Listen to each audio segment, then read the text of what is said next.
life, every day, late at night, not okay. All I want, and I pray, all I need are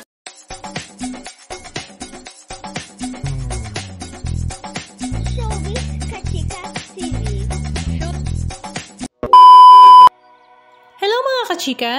Finally, after almost 24 hours nga na biyahe from Philippines to Birmingham, United Kingdom, finally ay nakarating na nga ang Kim Pao na sila Kim Chiu at Paolo Abilino sa kanilang destinasyon. Sila nga ay lumipad sa United Kingdom para nga sa Kapamilya Kalayaan Caravan, kung saan ang ating mga kababayang Pilipino ay talaga namang excited na nga makita ang ating mga kapamilya, lalong-lalo na nga ang Kim Pao na inaabangan nga ng lahat. At talaga namang nakakabilib dahil kahit saan nga pumunta ang Kim Pao ay talaga namang inaabangan nga ng lahat. Maging sa airport nga ng Dubai kung saan sila ay nag-layover para nga sa kanilang connecting flight papuntang Birmingham, ay naroroon din nga ang mga Kim Pao fans para sila ay intayin. At nang sila nga ay dumating sa Birmingham ay talaga namang nag-uumapaw nga ang pagmamahal ng kanilang mga fans. At ito naman ay sinuklian ng dalawa. Sa loob pa nga lang ng airport ay napakarami na ngang bouquet of flowers at regalo ang natanggap ni Kimi sa kanyang mga fans, na talaga namang kilig nang makita nga ang dalawa. Pero ang kinatuwaan nga ng lahat nang aabutin na nga ng isang reporter ang mic kay Kimi at akmang iikakabit ay bigla nga itong kinuha ni Paolo Abilino at siya na lang mismo ang nagkabit kay Kimi, na talaga namang ikinagulat nga ng lahat ang napaka-sweet gesture ni Abilino. Samantala, kitang-kita na nga ang sweetness ng dalawa kung saan nga si Kim Chiu ay hindi na maintindihan ang gagawin dahil wala nga siyang maleta na maitulak dahil kinuha na ni Abilino ang kanyang mga bagahe, na nahihiya naman daw siya dahil siya nga lang ang walang dala.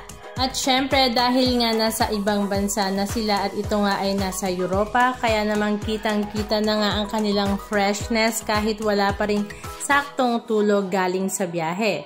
Halika at panoorin natin ng ilan sa mga video clips ganap na kanilang ibinahagi sa kanilang mga social media accounts.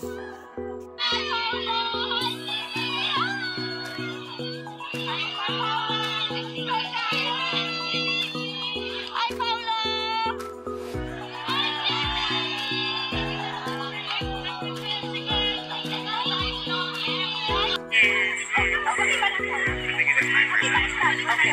Anong masasabi ninyo na kahit saan kayo pumunta ngayon ay sinusundan kayo ng fans? I know that it's a familiar thing, pero ito talaga Kim Pao. Sumusunod sila sa inyo from Dubai to here in Birmingham. Nagugulat kami kasi kung saan-saan na kami pumunta, meron kami mga taong sumusuporta. And strongly requested by the community in Birmingham or in London or here in the UK as well. So I want to thank everyone who requested for us to give it for Birmingham. Okay.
Hello!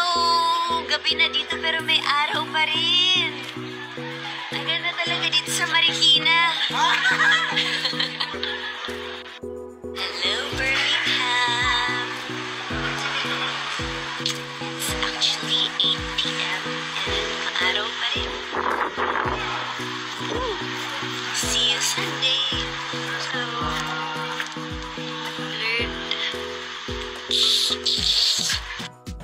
masasabi nyo mga kachika? Just comment down below.